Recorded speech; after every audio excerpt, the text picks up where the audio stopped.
آج ہمارے عملی نفاق کی بھی بہت بڑی وجہ یہ ہے کہ ہم لوگوں کا خوف دل میں بٹھائے ہوئے ہیں.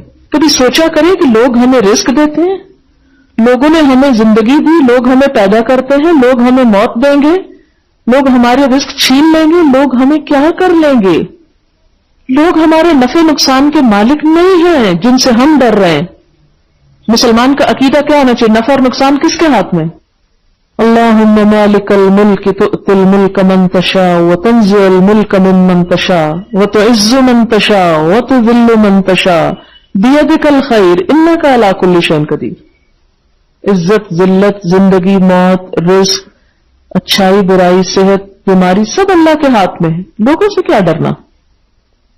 اگر ہم لوگوں کی پسند کے خلاف کوئی کپڑا پہن لیں گے, تو سوچیں تھوڑی دیر کے لیے, اگر ہم لوگوں کی پسند کے خلاف کپڑا پہن لیں گے تو لوگ ہمیں زیادہ سے زیادہ کیا نقصان دیں گے؟ ماریں گے ہمیں؟ کوئی بھی نہیں مارتا. عموماً کسی پارٹی میں جاتے ہوئے لوگ سر ڈھکنے سے ڈرتے ہیں, ہے لوگ کیا کہیں. کبھی تھوڑی دیر کے لیے سوچے کہ لوگ مجھے کیا کریں گے, تھپڑ لگائیں گے مجھے 2-4.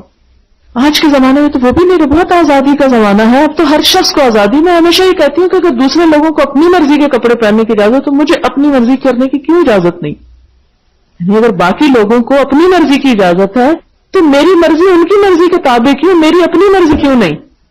اگر کوئی بھی آپ کو یہ کہتا ہے کہ بی بی یہ کام تم نے کیوں کیا, تو آپ اس سے پوچھ سکتے ہیں کہ میں کب آپ سے پوچھ رہا ہوں کہ آپ نے یہ کام کیوں کیا. اگر میں آپ سے نہیں پوچھ رہا تو آپ مجھ سے کیوں پوچھ رہے ہیں؟ لکم دینکم ولی دین, تمہارے لیے تمہارا دین, میرے لیے میرا دین. میرا اپنا ایک سٹائل ہے, میرا اپنا ایک طریقہ ہے, میرا اپنا ایک طرز زندگی ہے, آپ کو اس سے کیا؟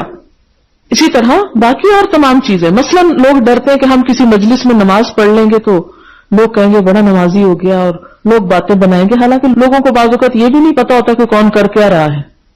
ایک دن مجھ سے کوئی کہنے لگی کہ اس ایک لیس کے خریدنے میں 4 گھنٹے مجھے بازار میں لگے. کسی خاتون کو لیس کے سلیکشن کپڑوں کے میچ کرنا ہوگا, معلوم نہیں کیا کرنا ہوگا, 4 گھنٹے لگے. میں نے کہا کہ میرے جیسا تو کوئی ہو تو وہ یہ بھی نہ دیکھے کہ وہ میچ کر بھی رہی ہے یا نہیں. آئی ڈونٹ کیئر کہ کسی کے کپڑے میچ کرتے ہیں یا نہیں کرتے, بس جو ہے سو ہے.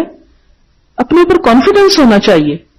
ہم چھوٹی چھوٹی چیزوں کے پیچھے اتنا وقت, زندگی, قیمتی سرمایہ برباد کرتے ہیں, حالانکہ کسی دوسرے کو اس سے کوئی انٹرسٹ نہیں ہوتا, لیسٹ انٹرسٹ نہیں. اچھا اگر ایک اور بات, بعض اوقات یہ ہوتا ہے کہ ہم بڑا بننا چاہتے ہیں لوگوں کی نگاہ میں, تو آپ یقین کیجئے کہ جب آپ واقعی بڑے بن جائیں گے تو لوگ آپ سے حسد شروع کر دیں گے.